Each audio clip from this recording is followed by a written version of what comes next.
السلام علیکم، welcome to my channel. تو آئیے سنتے ہیں آج کی ویڈیو میں کسی کی زندگی پر بیتی ایک سچی اور ناقابل یقین پراسرار کہانی۔ ہماری سوسائٹی میں حشمت صاحب کی فیملی 1 ماہ پہلے شفٹ ہوئی تھی۔ میں ان کے ہاں قرآن خوانی اور میلاد پر گئی تھی۔ بہت ہی اچھے، شریف اور ملنسار لوگ تھے۔ 2 بیٹے، 1 بیٹی، مختصر سا گھرانہ تھا۔ مسز حشمت کے ہاں ان کے بیٹے کی شادی کی تیاریاں ہو رہی تھیں اور شادی کا دن آ گیا۔ ہم لوگ فنکشن اٹینڈ کر کے گھر آئے تو 2 بج رہے تھے۔ میرے شوہر علی نے بچوں کو چینج کروا کے سلا دیا۔ میں نے جلدی چینج کیا، نماز عشاء ادا کی، صبح کے لیے آٹا گوندا، کچن کی صفائی کر کے بستر پر آ کر لیٹی تو 3 بج چکے تھے، جبکہ علی اور بچے سو چکے تھے۔ میں ابھی لیٹی ہی تھی کہ کچھ شور کی سی آواز آئی، جیسے کوئی عورت بری طرح چیخ رہی ہو۔ ساتھ میں اور بھی آوازیں۔ کچھ سمجھ نہیں آ رہا تھا کہ آخر ہو کیا رہا ہے۔ میں نے علی کو جگایا کہ دیکھیں باہر کتنا شور ہو رہا ہے۔ کسی عورت کے زور زور سے چیخنے کی آوازیں آ رہی تھیں۔ علی کسمسائے، ارے یار سو جاؤ، صبح ہم سب کو جانا ہے، آرام کرو۔ وہ کروٹ بدل کر سو گئے۔ مجھے بھی بہت نیند آ رہی تھی۔ میں بھی یہ سوچ کر سو گئی کہ کل خود ہی معلوم ہو جائے گا محلے میں آخر یہ کس طرح کی آوازیں تھیں۔ پھر ہوا یہ کہ اسکول کی مصروفیت بڑھ گئی۔ ایگزامز ہو رہے تھے، بچوں کے بھی اور میرے اسکول کے بھی۔ 1 ہفتہ اور گزر گیا۔ ایک روز اچانک مسز حشمت میرے گھر پہنچ گئیں۔ وہ بہت ہی پریشان اور ڈسٹرب تھیں۔ میں نے وجہ پوچھی اور ساتھ یہ بھی پوچھا کہ اس روز رات کیسا شور تھا، آپ کو کچھ پتہ ہے کیا؟ مسز حشمت نے ایک سرد آہ بھری۔ بیٹا، وہ میرے گھر کا ہی شور تھا، میں اسی سلسلے میں تمہارے پاس آئی ہوں۔ مسئلہ یہ ہے کہ وہ شور میری بہو کر رہی تھی۔ اب کہ ان کی آنکھیں ڈبڈبا گئیں۔ ارے وہ تو اس کی سہاگ رات تھی، پھر اس نے ایسا کیوں کیا؟ میرے سوال پر تو وہ باقاعدہ رو پڑی۔ سنبل بیٹا، اصل میں نبیلہ نفسیاتی مریض ہے، ہمیں کچھ سمجھ نہیں آ رہا ہے۔ اس 1 ہفتے میں ہم نے اسے کہاں کہاں نہیں دکھایا۔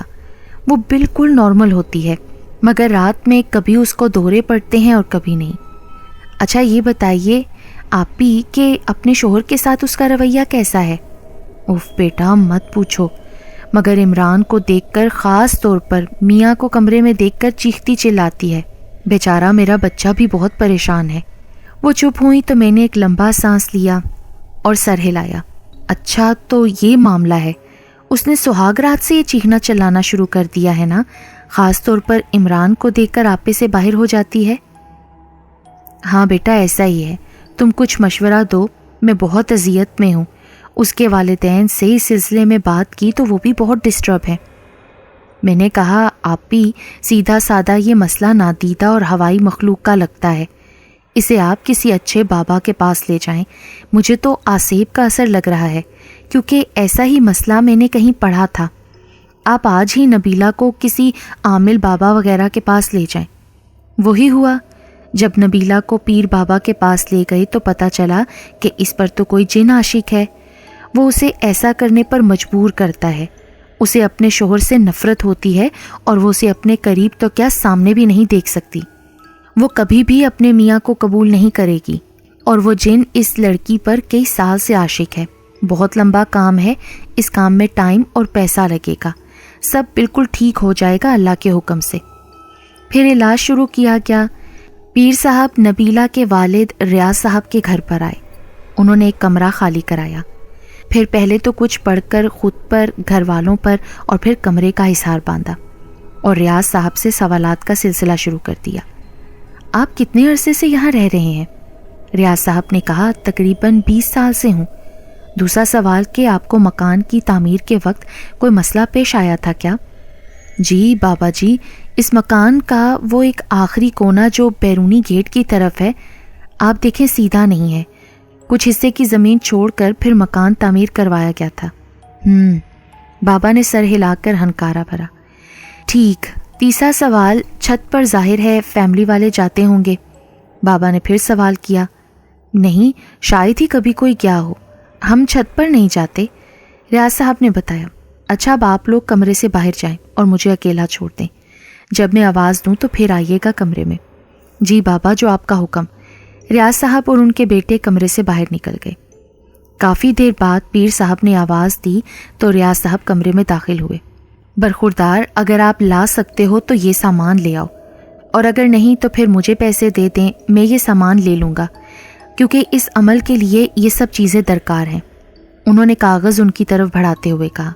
ریاض صاحب نے کہا کہ مجھے ان چیزوں کا بالکل علم نہیں ہے، اگر آپ ہی تکلیف کر لیں تو مہربانی ہوگی۔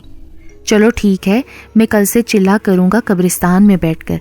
اس بچی پر زبردست آسیب کا مسئلہ ہے، اصل میں وہ اس سے شادی کرنا چاہتا ہے، اور اس وجہ سے بچی میاں کو دیکھتے ہی آپے سے باہر ہو جاتی ہے۔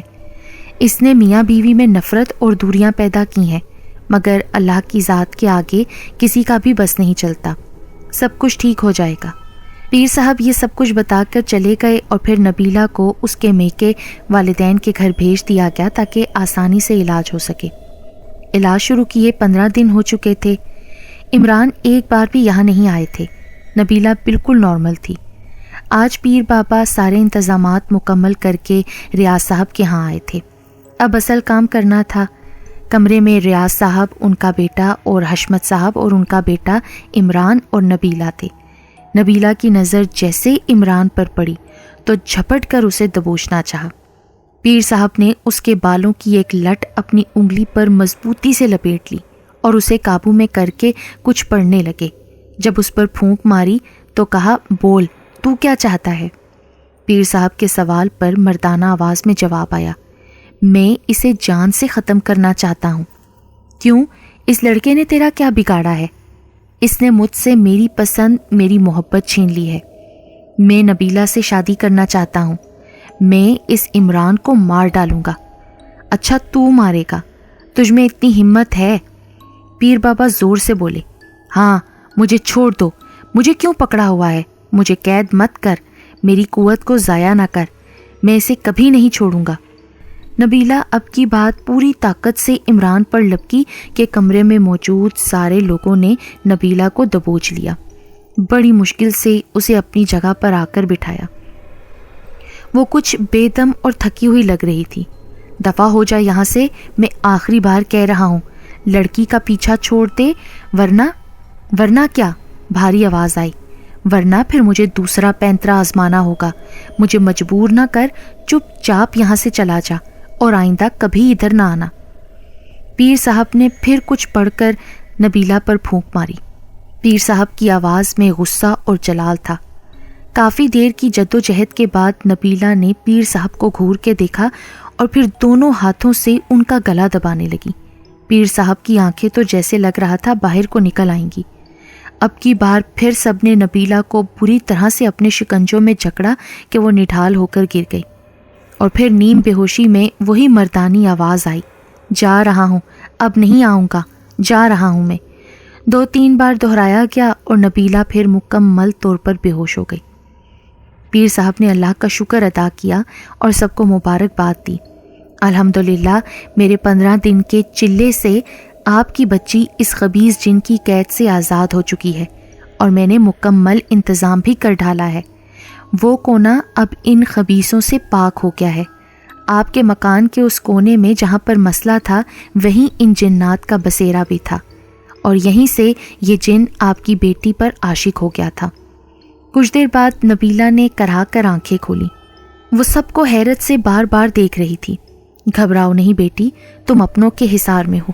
اٹھو عمران بیٹا، اب اپنی دلہن کو کمرے میں لے جاؤ۔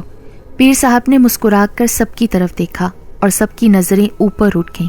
کرم ہے رب، تیرا لاکھ لاکھ شکر۔ پھر مسز حشمت نے اپنے گھر میں عمران کا بیڈ روم دوبارہ سے سجایا۔